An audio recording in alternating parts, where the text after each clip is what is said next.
जरा विचार करें, कोई और नहीं आदि शक्ति जो जननी महामाई माँ लक्ष्मी है, और लक्ष्मी मैया कभी किसी के गर्भ में नहीं आती, प्रकट होती महाराज। वो प्रकट होकर के भीष्म की पुत्री भी नहीं थी, अपने भाग्य की सराहना करने लगी कि मेरी एक पुत्री हो गई, लेकर के आए। आने के बाद में ब्राह्मणों के द्वारा नामकरण करवाया, नाम पड़ा रुक्मणी। और जैसे रुक्मणी नाम पड़ा, रुक्मणी नाम पढ़ते धीरे धीरे रुक्मणी मैया बड़ी हुई, सखियों के साथ में खेलने जाने लगी। और जैसे खेलने जाने लगी, सुखदेव जी महाराज परीक्षित को बताने लगे क्या हुआ। इधर एक दिन की बात है कि भीष्म की नजर पड़ी कि मेरी पुत्री तो बड़ी हो गई है, विवाह की योग्य हो गई है। महाराज जैसे ही ये देखा तो जितने भी राजा महाराजा सबको बुलाया, कहा आप लोग अपने मेरी पुत्री के लिए कोई वर बताओ। अब एक एक खड़े होकर के बताना प्रारंभ करते, दूसरे दोष और गुण दिखाते। महाराज उनके साथ में विवाह न करो, क्यों क्यों ठीक नहीं। अब दूसरा बताता तो कहते महाराज उनके साथ में विवाह न करो, सुंदर नहीं है। अब महाराज जैसे ही एक एक खड़े होकर के बताना प्रारंभ किया, आदरणीय सुखदेव जी महाराज परीक्षित को बताने लगे। बड़ी सुंदर सी बात बताई है क्या। इधर आज धीरे धीरे छोटे पुत्र ने कहा, क्या पिताजी क्यों ना हम अपने बहन का विवाह द्वारिका के राजा श्री कृष्ण से करें। और जैसे इतना कहा, भीष्म सोचने लगे हम भी तो यही चाह रहे थे, आपने तो मेरे मन की बात सुनी महाराज, बहुत सुंदर। उन्हीं के साथ में विवाह करे। तब तक बड़ा बेटा बैठा था, हमारे क्रोध में आकर के कहने लगा क्या कि जिसके ना पिता का पता, ना पुत्र, ना माँ का पता, दूध दही माखन की चोरी करने वाला, हम अपनी बहन का विवाह उसके साथ में कैसे करेंगे। हम अपनी बहन का विवाह अपने साले शिशुपाल के साथ में फिक्स कर दी, 18 तारीख को बारात आवेगी, आप इसकी चिंता न करें। उल्टा विवाह करने के लिए सोच रहा है अपने साले के साथ। आदरणीय सुखदेव जी महाराज परीक्षित को बताने लगे। बड़ी सुंदर सी बात बताइए क्या। इधर सखिया गई बताने के लिए, रुक्मणी मैया हमारे क्रोध में, और जैसे क्रोध में हुई महाराज सुखदेव जी परीक्षित को बताने लगे क्या। रुक्मणी मैया ने कहा इससे अच्छा है कि मेरे मरने की खबर लाती, डांट करके भगाया। रुक्मणी मैया ने तो प्रेम किसी और से किया। एक दिन की बात है, महाराज आदरणीय सुखदेव जी परीक्षित को बताने लगे कि एक संत गाते हुए निकले।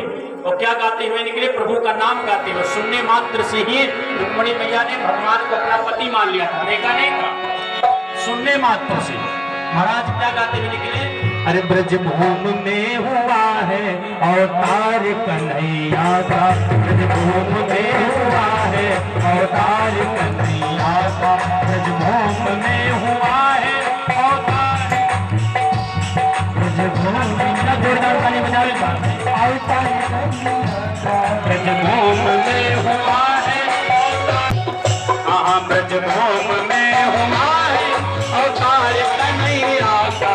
सौभाग्य है उन्हें, सौभाग्य है उन्हें जो मिले प्यार का, सौभाग्य है उन्हें जो मिले प्यार कन्हैया का।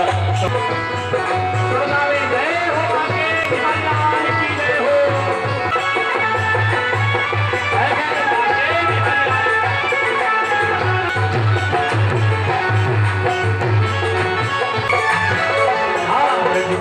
में हुआ है अवतार कन्हैया का, भूम में हुआ है अवतार का। सौभाग्य है उन्हें जो मिले प्यार कन्हैया का, सौभाग्य है उन्हें जो मिले प्यार कन्हैया का।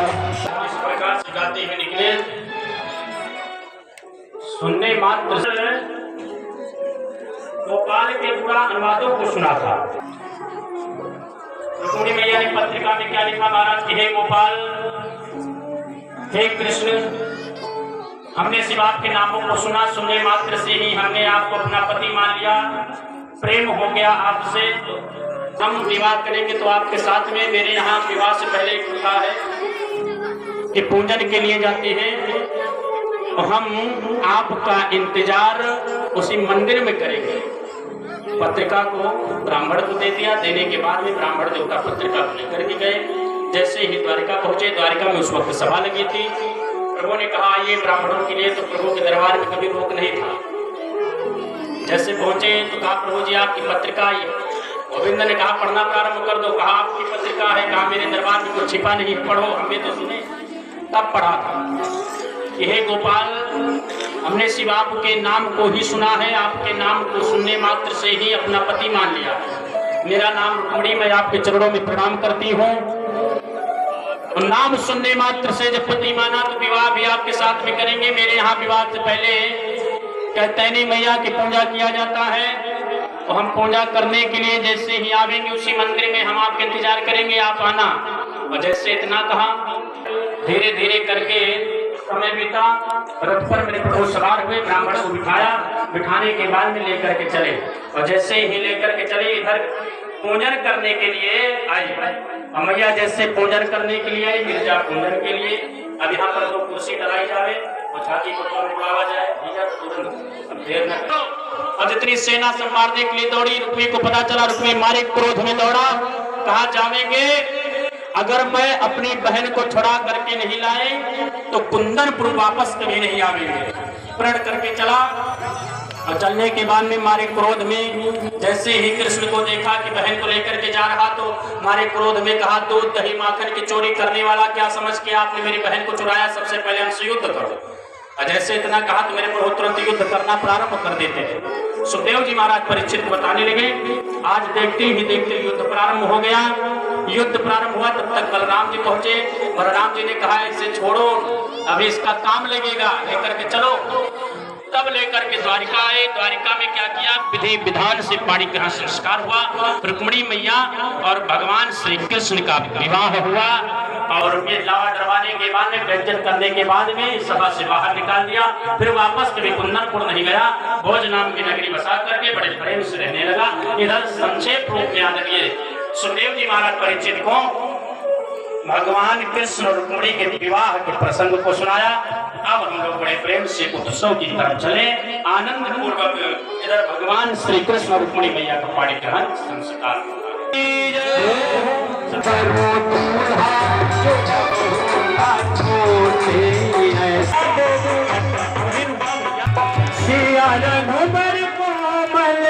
कमल नयन को पहनाओ जयमाला,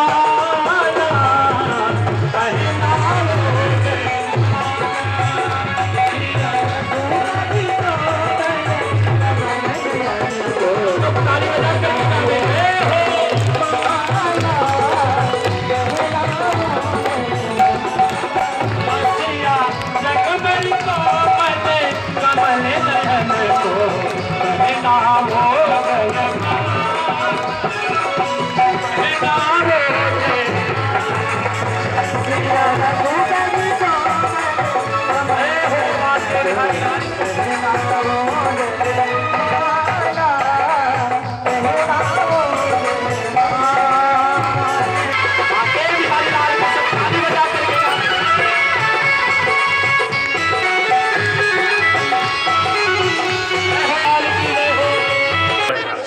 अपने स्थान पे।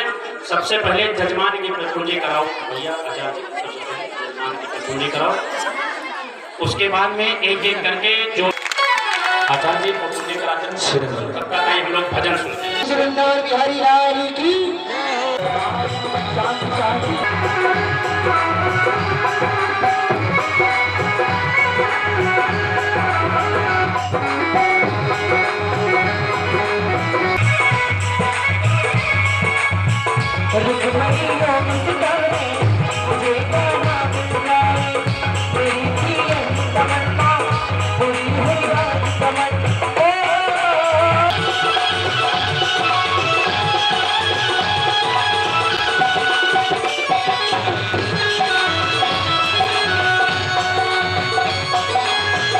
और काले बजे कहेंगे आज मेरी शादी, आज मेरी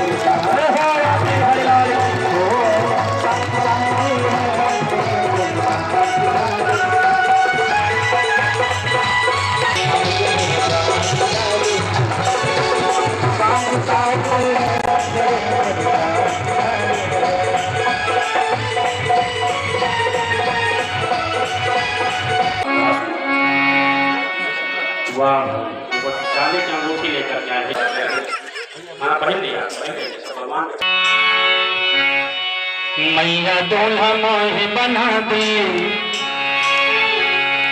मैया दूल्हा मोहे बना दी। सामने ऐसे ही दान देने के बने रहे।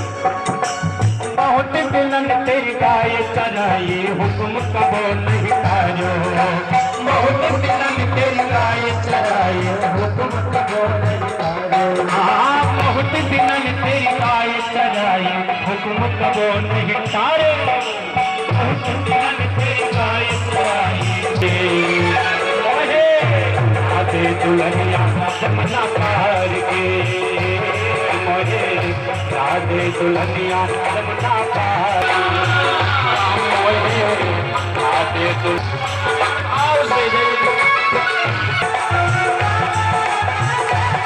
जमुना पार के, मोहे और ये विवाह में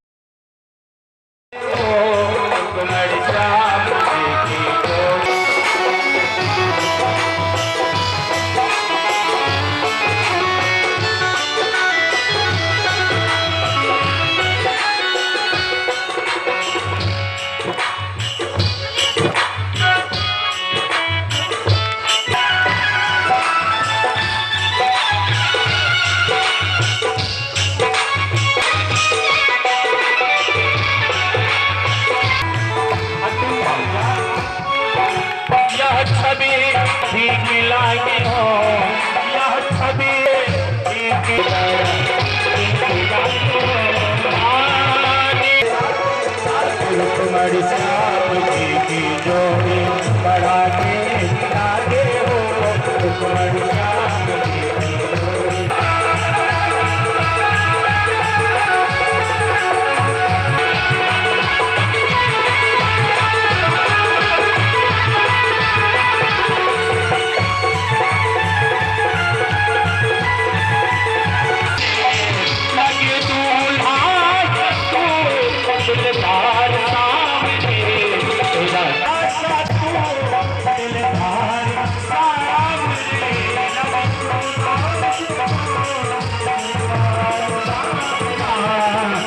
किसी ने